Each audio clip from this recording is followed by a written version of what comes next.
Hello, I'm Gavin Horgan, Headmaster of Millfield School in Somerset, the largest co-educational boarding school in the UK. Welcome to the Millfield Way Podcast. Here, you'll hear from teachers, coaches and students from Millfield and Millfield Prep School. Millfield is traditionally different, and this is the Millfield Way. Hello and welcome to this Millfield Way Podcast, in conversation with Joe Morgan-Hughes. My name is Matt Davidson, and I'm delighted to be joined by the Director of Sport at Millfield Prep School, Joe Morgan-Hughes. So Joe, how are you? Hi Matt, good to chat, and I'm well, thank you. Okay, so before we get into your kind of career into teaching, let's talk about where your love for sport actually came from. So maybe sports you played when you were younger, or... I came from a sporty family. I've got two brothers, one older, one younger, so I played a lot of sport with them. My mum and dad are still very sporty. They're into their 80s now, but they still play tennis, golf. Dad still sails.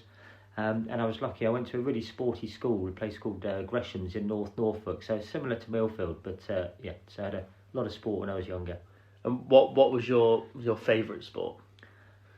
Probably my favourite sport would be windsurfing or surfing. In terms of watching, probably love watching cricket. I'm getting very excited about the Ashes coming up. And in terms of coaching, I like teaching all sports really. Hockey, cricket with the girls is great. But I love the PE role of the job, so teaching gymnastics, swimming, squash. So the variety is good. So it's a bit of everything then. That's right, yes. Do you say windsurfing would be number one? Yeah, no, definitely. Yeah, it's been a passion. Is that because you used to do that when you were younger and carried on, or? No, I got into it when I was about 14, 15 with my dad in Spain. And then I came back to it more recently, probably about 20 years ago. But so I windsurf a lot. Oh, nice. And what is kind of the highest level that you've played sport to? Because you maybe mentioned what sport it is. And as a youngster, I was probably a sort of a sporty all-rounder. I played some county squash as a youngster. I managed to get under 19 county cricket. It was called young amateurs in those days. But hockey has always been my strongest sport. I played at divisional level, combined university teams. I've also captained and coached in the National League, in the Premier National League. So I played with or against most of the internationals of my era. And I was also picked to play in a National League 11 in an international tournament in Barcelona a few years ago now. So you mentioned you had two brothers as well. So how kind of competitive was that family when you were growing up? Was it a lot of sport? And It's interesting. My older brother wasn't really that sporty, but subsequently he's become an international in the age group triathlon. He's a consultant anaesthetist up in Sheffield. And my younger brother, like me, played all the team sports, rugby, hockey, cricket, etc. So who was your kind of sporting icon when you were growing up? Was there any inspirational kind of hero that you had? So hockey, it was quite a special time. When I was younger, there was a very strong GB side. They won the Olympics in 1988, and so probably I should say that Sean Curley, who's the top scorer, should be my hero. But I'm afraid I'm going to go with a guy called Robbie Nash, who was a pioneer windsurfing professional back in the 80s. Oh, I wasn't sure if you were gonna name drop a windsurfing professional, but you managed. I've managed to find one. You managed to find one. That'd be very impressive.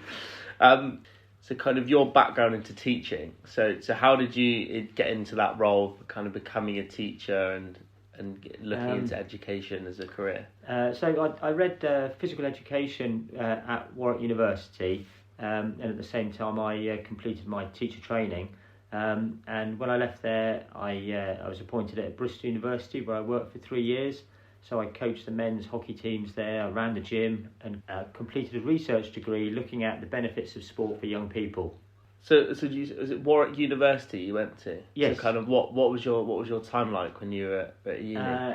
It was brilliant. It was a 4-year course. So a typical Tuesday morning was your practical. So that would be a bit of trampolining, maybe a swim session, and then the lectures were often in education, or I also did some maths, but don't tell the head that. The secret will be safe with me. So you're now Director of Sport at Millfield Prep. How long have you been at Millfield So I joined in '94 and I took over as Director of Sport in around about 2000. Okay. I'd actually got an exchange lined up to go to Australia, and my predecessor left, and so the head at the time basically gave me a choice of doing the exchange and going to Australia for a year or taking over as Director of Sport.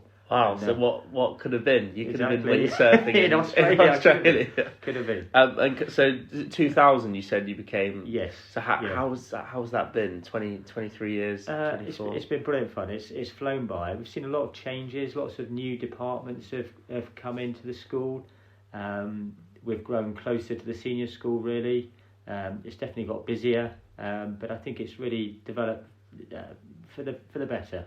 So you must be one of the most kind of long-serving teachers at the school. Is there anyone that was kind of with you when you started, or even at the senior school? There's Mr. Brimacombe over at the senior school, who's a fantastic sportsman, economics teacher. So he was a great rugby coach, cricket player. He actually scored 100 for the senior school staff against the prep school staff. Oh, wow. So and did he start kind of the same time? I think he was there a couple of years before me. So he still has the edge. Okay.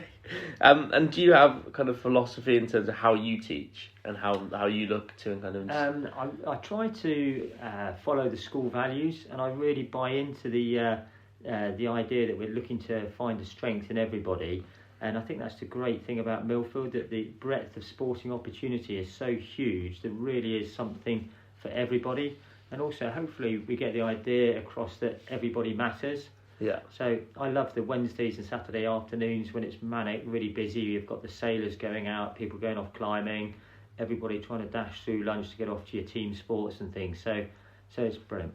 And you mentioned before kind of a lot of things changed, a lot of departments have opened up and there's new kind of coaches and from when you first started. Yeah. Is that quite nice for you to now see that these children have got so many opportunities?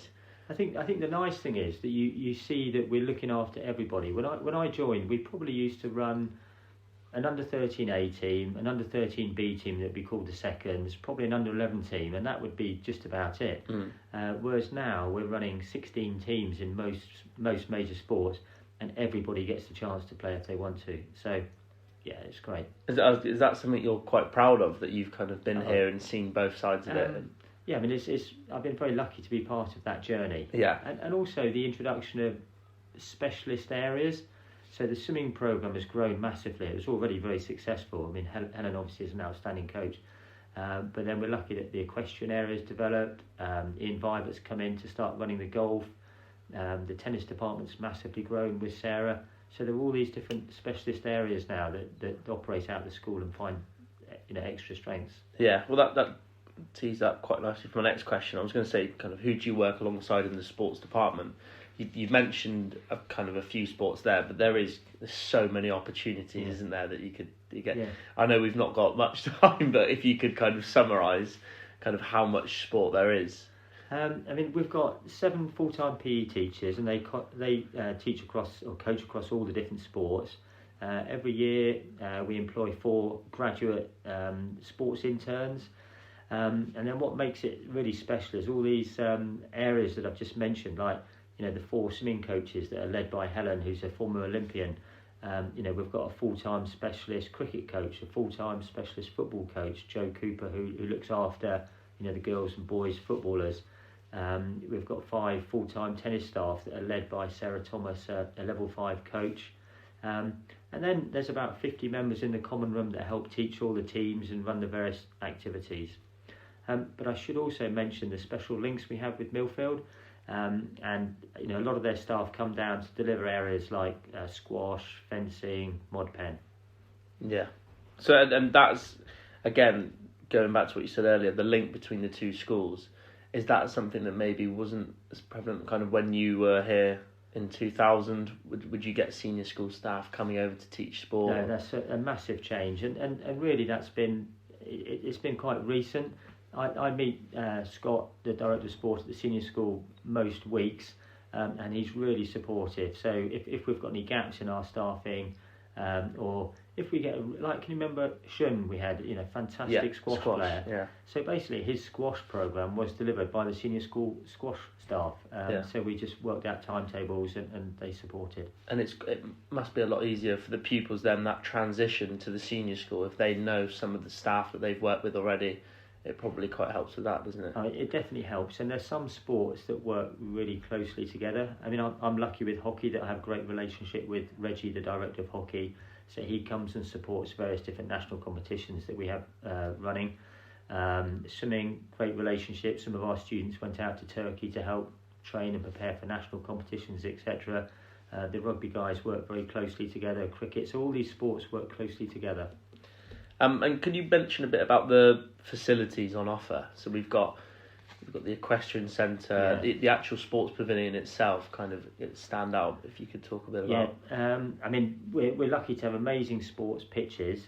So Wednesdays and Saturday afternoons, pretty much every field you can see is buzzing with cricket matches going on. We've got a 25-metre pool, a 50-metre tartan track, 2 sports halls, 4 squash courts, a very high quality Astro hockey pitch, a dedicated equestrian centre with arenas and a 9-hole golf course. But we're also lucky that we can get access to the senior school facilities whenever we need them. Yeah, and do you, we've flown the drone over the kind of the sports field a few times, and if you don't know Millfield or Millfield Prep, but kind of when you come here and you see it for the first time, it does kind of take you away how much is on offer and how many facilities you have. Yeah, it's amazing. Is that something that has it changed a lot from when you first started? Is there buildings that? Yeah, definitely. I mean, the sports hall's new. We actually the far sports fields, the Javier, that used to be farmers' land that we bought probably about 15, 16 years ago. Where the sports pavilion is, that used to be a wooden shed that we'd hand out the hockey sticks for the students. So there's been huge changes. So all sorts of change. Yeah.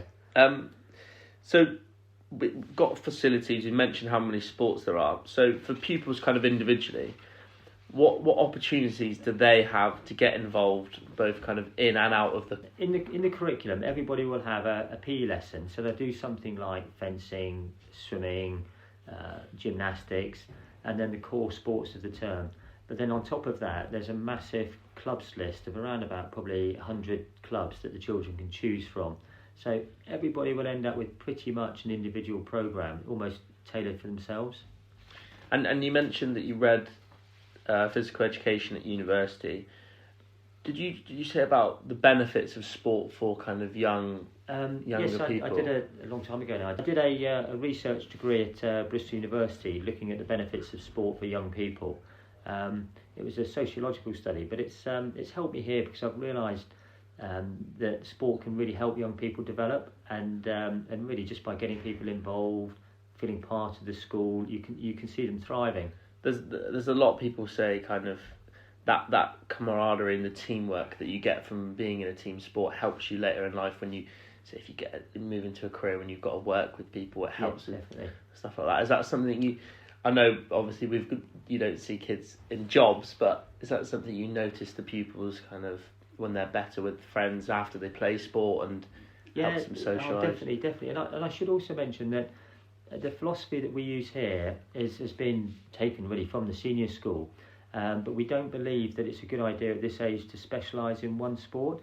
So occasionally you'll get children that maybe are their national level tennis players or national level swimmers, but they'll still be encouraged to play in team sports, whether it be football, rugby, netball, so they get that socialising, feeling part of a team, and more importantly, just having fun. Yeah.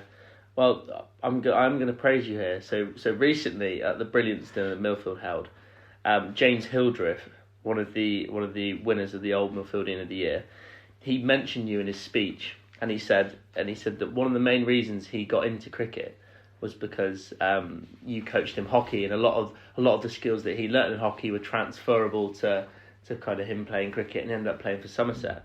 Is that quite nice for you to see someone that you taught hockey to then go and have a career in something completely different? I mean, to be honest, it happens a lot. I mean, Hildy, for me, would be probably one of our strongest ever hockey players. And he came to the school probably mainly a tennis player. And then you've got somebody like Chris Robshaw, who ended up captaining England at rugby. When he was here, he was an outstanding hockey player as well. So the transfer in skills is very, very common.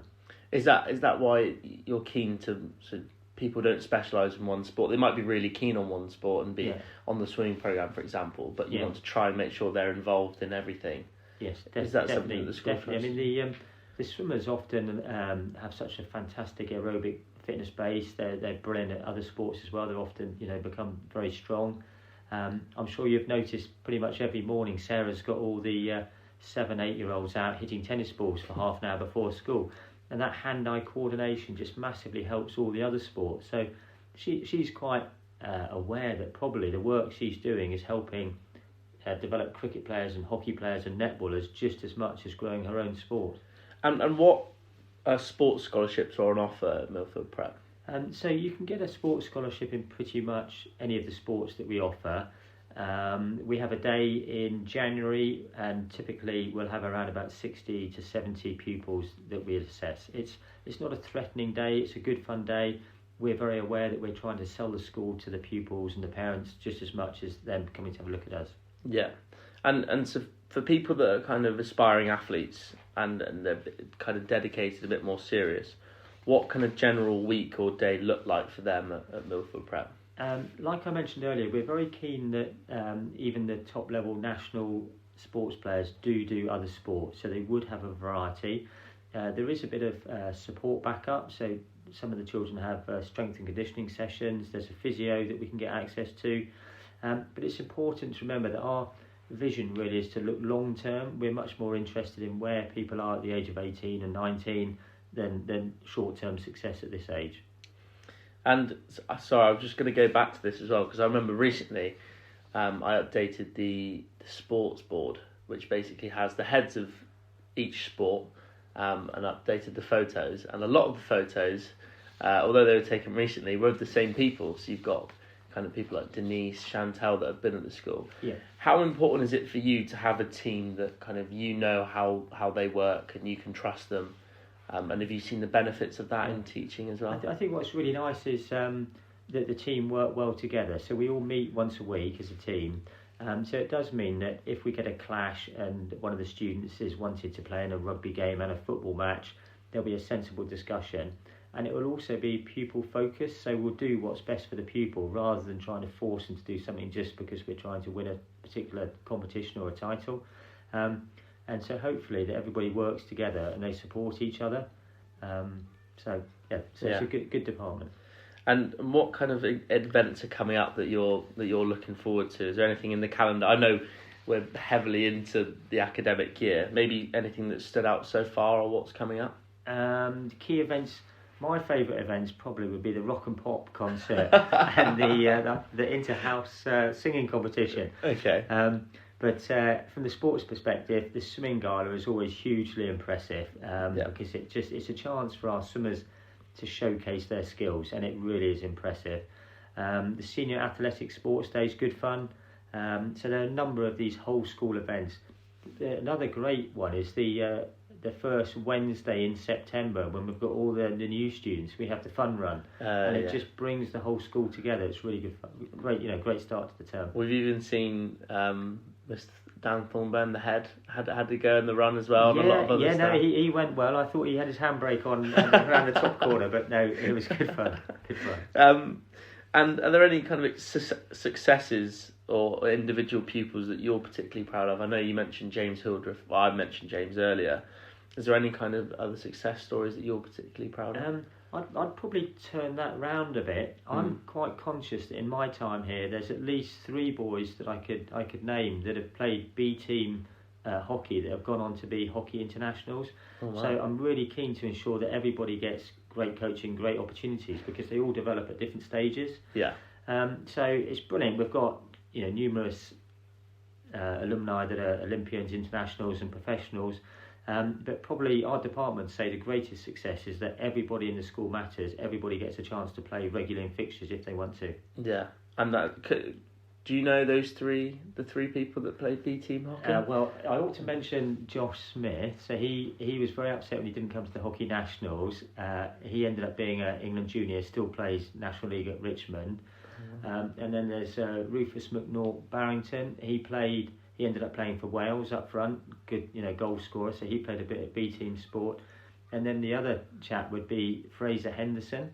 And so again, he played in the first team but missed out on some of the seven-a-side competitions. He went on to be a Scottish international and has just been appointed as head hockey coach down at Sherborne School. So, we need to look after these guys because there's some real talent down there in the lower teams. And is that something that you're really keen on, as well as coaching people of this age, kids of this age, is that they might not grow until they're a certain age, or they'll develop at different times, so it's keen to just do your basics and kind of do them well. Yeah, no, definitely. I mean, we're very conscious that children that are born in September, October are almost a year older than the rest of their contemporaries, and also a lot of our children have come from a very privileged and have a lot of sport at a young age, and so we just need to give the other guys a chance to catch up and thrive as well, because there's like I said, a huge breadth of talent. So I know we're talking about kind of everyone like getting the same opportunity is really important, but I'm just gonna pick this particular question. So an all-star hockey team. Why don't we go? We'll go 6 hockey players. It can be former pupils, staff, teammates that you've played with. If you had to pin down a team, who would you pick? So probably that's a very tricky one. So I'd have to pick Cy Mantell. He's a double Olympian. Yeah. And these would just be students that have played hockey during my time here. And then in goal, Nick Brothers, who played for GB. He was unlucky to miss out in the London Games. But then other senior internationals or GB players would include Rufus McNaught Barrington, Nick Page, Ed Horler. And then more recently, we're really excited about Stu Rushmere. So he played in the Commonwealth Games. Great chance to go to the next Olympics. And in terms of the girls, I should mention Sarah Page and Imogen Robertson. They both played full GB while they were still at the senior school, so they were seriously talented. But the stories I like are the ones about James Hildreth and Chris Robshaw and those characters that were fantastic hockey players that actually went on to be professionals and internationals elsewhere. So you could have a team of mixed of all different sports. You've got England rugby internationals. No, we do actually. When we have the old boys back, we have people like, I don't know if you know Charlie Hartley, who played cricket for Kent. He comes back and plays in the old boy hockey. Max Waller, ex-Somerset Pro, he comes and plays. He's good right striker. No, it's good that kind of, and these people stay in touch with Millfield as well. Right, because it is a community, and it's the people that have gone to the school and remember where the roots and stuff like that, which is great. So if you had to choose one particular highlight from your time at Millfield Prep so far, if you could pin it down to kind of one moment, what would you pick? I know it sounds a bit corny, but teaching at Millfield means every day is a highlight. I've had some amazing days and great trips out at national finals across multiple sports, probably too numerous to mention. It's a crazy job. I mean, the other day I took some golfers up to Sunningdale. But probably special memories for me would be a cricket tour out to Cape Town. I've had a couple of rugby trips to Dubai, numerous hockey tours to Holland. So they've got very fond memories of those trips. And those trips, just while we're talking about it, do you see the benefits that pupils get as well when they go to kind of different countries and different kind of communities and they see what that's like? Yeah, no, they do. They have a fantastic time, and I'm embarrassed to say that I'm old enough so that I've actually got some of the children that came on those tours, their parents here now, and they keep appearing with some photos of us on these trips all those years ago. So, we'll have to dig and find some of them. No, hopefully not. And just the final question for the podcast. So every time we get someone on, we say, can you describe Millfield in 3 kind of main takeaways? What would yours be? So mine probably be sport at Millfield, despite our reputation, probably involves everybody. It really is inclusive, and we really do have an inspiring breadth of opportunity. I think I'd be keen to get the message across that all sports and individuals are valued, whether it's playing rugby up at Roslyn Park or climbing in the Bristol Bouldering League or fencing at the Alps, but everybody matters. And finally, I think the quality of the coaching and the opportunities to participate are just unbelievable. Yeah. So we've got, I've got inclusivity, kind of opportunity, and the quality. Yes. Got three main takeaways. Yeah, definitely. Yeah. Well, I think that's a great way to end the podcast. Thanks. Well, thank you for joining us today, Joe. I hope you enjoyed it, and I hope the listeners have enjoyed this episode of the Millfield Way Podcast. Goodbye.